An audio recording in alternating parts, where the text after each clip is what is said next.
I'm running for city limits over here in the 17th district. I'm with my buddy Joe Liptak.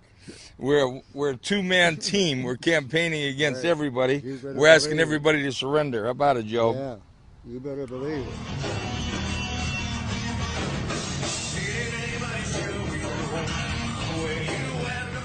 The government is very powerful, and if you're targeted by powerful branches of the government in America, you suffer.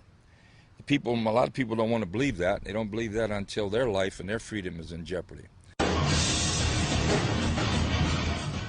I could have had a pardon. All I had to do was ask for it and say that I was guilty of the crimes that they convicted me of. And I told them to shove it up their ass. Excuse my mouth. Credit for that. That's all right. You keep your pardon. I wasn't guilty, and now keep this in mind. No physical evidence against Jim Traficant. I want to say this to you. Oh, I read both of those books. For the learned person that's listening to this, being the #1 target of the Justice Department and the IRS since 1983, he came out of trial, a 6-year investigation of me. $15 million to the taxpayers. That's what it cost them. Over 250 federal agents following me around. All the time that our World Trade Center and Pentagon were being attacked, they were following Jim Traficant.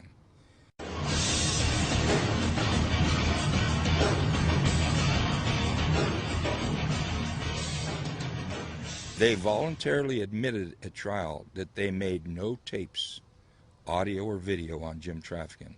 Now, if you believe that, then I've got some swampland in Florida. And the reason is very simple. It's like a former Secret Service guy, Mike Robertson, said. Traficant committed no crimes. And he could have used all their boxes of tapes against them. They're all exculpatory. And that's where it is. And now it's coming out to pass, where several people admitted they were pressured to lie. Several admitted to others confidentially that they lied. The government wouldn't allow their testimony. Now a juror is very upset because he wasn't able to hear the testimony of those people. So here you have a man that was convicted, if I were guilty of those crimes, with no evidence. Well, how about the FBI? Unbelievable. Well, I wasn't locked out politically. I was put in prison. They couldn't have beaten me with a gun. Now they redistricted here. I have no money. They keep me off the ballot with a funny count. There's only 7 weeks left with no campaign fund. So they did a pretty good job on me. And we've got a corrupt system. I was the #1 target in the country, the Justice Department, the Internal Revenue Service, and American Israeli Public Affairs Committee. I brought home John Deminick from Israel. I proved he was innocent, and they've hated me ever since. And they finally put me in prison. They have a stranglehold on it. I said that on the Greta Van Susteren show when I got out. I was probably the hottest interview in the country. But when I made that statement, you didn't see me on TV no more. I believe that Israel has a powerful stranglehold on the American government. They control both members of the House and the Senate. They have us involved in wars of which we have little or no interest. Our children are coming back in body bags. Our nation is bankrupt over these wars. And if you open your mouth, you get targeted. And if they don't beat you at the poll, they'll put you in prison. Explain to me what you see as, why you target or why you have a grudge against the Israelis. The grudge is not necessarily a grudge. It's an objective assessment that no one will have the courage to speak about. They're controlling much of our foreign policy. They're influencing much of our domestic policy. Wolfowitz, as Undersecretary of Defense, manipulated President Bush #2 back into Iraq. They pushed definitely to try and get Bush before he left to move into Iran. We're conducting an expansionist policy of Israel, and everybody's afraid to say it. They control much of the media, they control much of the commerce of the country, and they control powerfully both bodies of the Congress. They own the Congress. Are you an anti-Semite? No, I'm not. That's exactly what they're going to say, and I expect that. What I am is an American. And you see, I think America comes first, and we have a one-sided foreign policy in the Mideast. But when I made that statement, you didn't see me on TV no more. Now let's just think about how powerful they are. Look at all the talk show hosts. Some are very conservative, some are very liberal. They're diametrically opposed on every issue, but they all sing out of the same hymn book on Israel because they control our government, they control our media, they control the finances of this country. And I'm not anti-Semite. I'm not against Israel. I think Israel, in their aggressiveness, is going to end up hurting their country in the long run. But America has gone too far now. We haven't been objective in the Mideast. We've invited and we have in fact imported terrorism to our shores over our policies. This whole apparatus to push this notion that 9/11 was Al-Qaeda. I really don't want to get into all that except to say this. The more I read about it, the more troubled I am. On or about the time that 9/11 occurred, I was beginning to get a lot of information about 9/11. The next thing you know, I was indicted and hauled away. But there's some real questions I have on building number 7. There's some real questions I have on building number 7. Some real question I have on the volatility of jet fuel being able to cause such structural damage to such steel girders, and I just have some real doubts. And from people will say, Jim, you're just so negative about the government that you're always looking for the dark side of it, and really I'm not, but there's some real troubling questions about 9/11. So as an old sheriff, I always looked at an incident from one angle. Who benefits? And I'll tell you something, I don't like what I see, and I'm reluctant to even say what I see, because I've been branded so damn bad, I'm like a Texas steer. Look, the first 2 spies we had moved America to re-attack Iraq. The last 2 spies that were just released by the Obama administration literally just turned loose from prison, saying, yes, they spied, but they don't think their intentions were bad. They were manipulating America to attack Iran. Now look, Israel's used us like a whore over there. And the Arab people over there hate America. It's just a matter of time till our policies started to import these tragedies. How could they fight? They're like the old Indians. Well, that assumes they did it, though. Let's say this. I'm not assuming anything. Let's say this. How could the Indians fight cannon and repeating rifles with bows and arrows? So they had to become terrorists. It's assuming they did. Kill you in your street, kill you in your sleep, attack you, surprise you, ambush you. You don't still think that, though, do you? The Vietnamese and the Japanese would have come over here and done the same thing. Hear me, though. Hear me.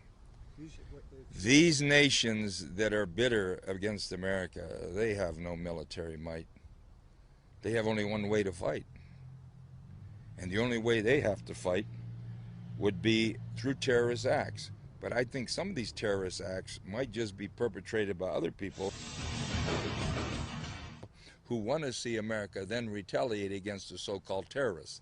So I have my doubts about this whole thing. I always look to see who benefits. And I have one thing, Israel has certainly benefited over there. Now, what's next? Lebanon's whacked. Iraq is whacked. Afghanistan, we got our guys dying now in Iraq. And Afghanistan, they're coming back in body bags. What's next? Iran? Syria? Is there going to be anything left? Egypt over there singing out of the same book as Israel. They're scared to death. But if you're a Palestinian throwing rocks across that Gaza Strip and West Bank, how do they fight those machine guns and automatic rocket launchers that the Israelis have? I was there when Wellstone was there, yeah. Wellstone had a courage about him, and he wasn't afraid to speak out, and I admired him for that. Use of force right now, which is what the resolution before us calls for. In the midst, you got to be very careful. The government is very powerful, and if you're targeted by powerful branches of the government in America, you suffer. Could be a very costly mistake for our country. A lot of people don't want to believe that. They don't believe that until their life and their freedom is in jeopardy. It's just the policies have gone wrong. It says the Congress shall coin the money, and we don't. We have an independent entity. International bankers control our money. Let's tell it the way it is, with powerful hands that reach in on it, number one. Number two, we have a trade policy. The Constitution is clear. Congress shall regulate commerce with foreign nations. Regulate absolutely means that the different variables of economic activity have to be quantified and adjusted to provide us with an opportunity. Right now we have a $750 billion trade deficit. Forget the budget deficits. there was no mightier nation, hear me, than the Soviet Union in one regard. That was a dictatorship, totalitarian. That KGB and that government, you'd come up missing if you opened your mouth. But when that economy got so bad, the opposition was like the wind, and you can't stop the wind. And Soviet Union fell apart. Don't think that cannot happen over here. You're going to see states that are going to start saying, we're tired of sending our money to Washington, D.C. I'm coming out with a book. My book is called America's Last Minute Man. I was known for my little statements on the House floor. That 1 minute speech. And I projected a depression to turn of the century. And it lasted a little longer because the Clinton administration was very lucky. You had the computer internet explosion, and everybody's buying a new computer every 30 days. And it's sort of like the old Barbie doll effect with Mattel Incorporated. It just kept generating and generating. Then it ran out. Now everybody got a computer. Everybody's got a television. And it's bottomed out. And that television is being made in Indonesia. And most of these other products are being made in China. In the country, we become a colony again. We export raw materials and we import finished products. And America is in trouble. America is bankrupt.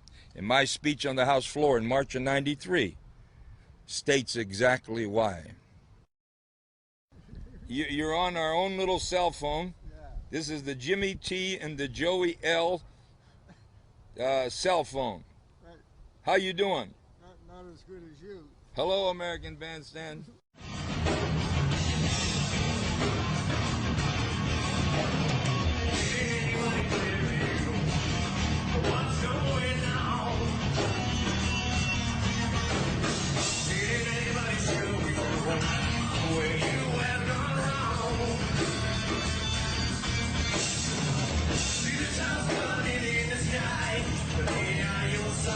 They all sing out of the same hymn book on Israel because they control our government. They control our media. They control the finances of this country. And I'm not anti-Semite. I'm not against Israel. I think Israel, in their aggressiveness, is going to end up hurting their country in the long run. But America has gone too far now. We haven't been objective in the Mideast.